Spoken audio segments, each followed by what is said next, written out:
Hello, আসসালামু আলাইকুম। আশা করি আপনারা সবাই ভালো আছেন। আমিও ভালো আছি, আপনাদের দোয়া ও ভালোবাসায়।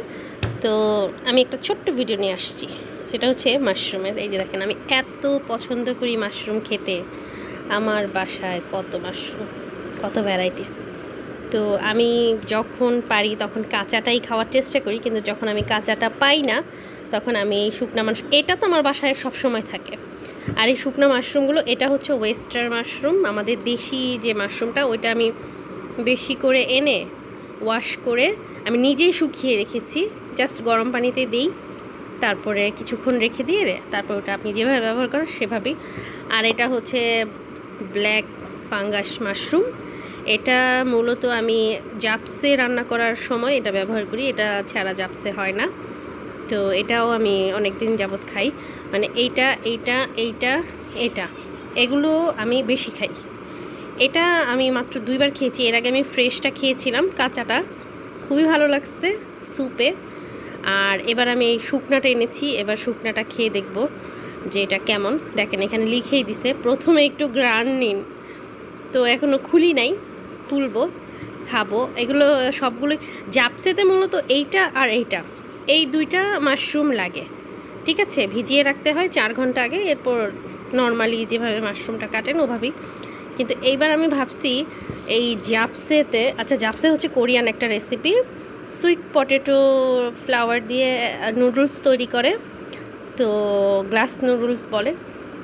আচ্ছা, ওই নুডলসটাও আমি দেখাচ্ছি আপনাদেরকে। দাঁড়ান, এই যে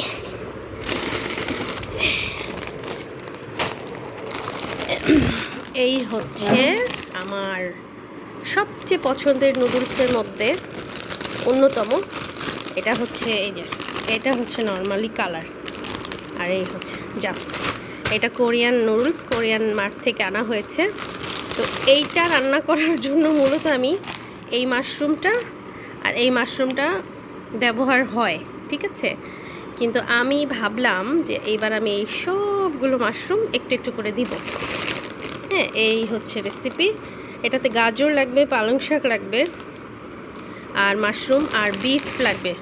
তো সবই আছে আমার বাসায় অ্যাভেলেবেল। আর এটা রান্না করতে হয় তিলের তেল দিয়ে, সেটাও আমার কাছে আছে। এটা রেসিপিটা যখন করব তখন আমি শেয়ার করব। আজকে শুধু মাশরুমটা শেয়ার করলাম। এটা আমি তো বললাম না, স্যুপ নুডলসে খেয়ে দেখেছি, এইবার আমি জাপসিতে খেয়ে দেখবো। আই হোপ এটা খুব ভালো লাগবে খেতে, কারণ এই নুডলসটা কিন্তু খেতে খুব মজা। সরি, এই মাশরুমটা কিন্তু খেতে খুব মজা, ঠিক আছে, একদম নুডলসের মতো। তো ড্রাইটা কেমন হবে আমি জানি না, আশা রাখি ভালোই হবে। আচ্ছা, এই পেজ থেকে নিয়েছি আমি, হ্যাঁ এই পেজ থেকে নিয়েছি এই 3টা। এটা তো আগে থেকেই ছিল, আর এটা তো আমার বাসায় বানানো। তো এই হচ্ছে মাশরুমের ভ্যারাইটিস আমার বাসায়। তো কোনটা নাই, 4 রকমের মাশরুম আছে, কোনটা নাই। আচ্ছা যাই হোক, এটা দিয়ে রান্না করব, আপনাদের সাথে শেয়ার করব। তো এই পর্যন্ত আপনারা ভালো থাকেন। আল্লাহ হাফিজ।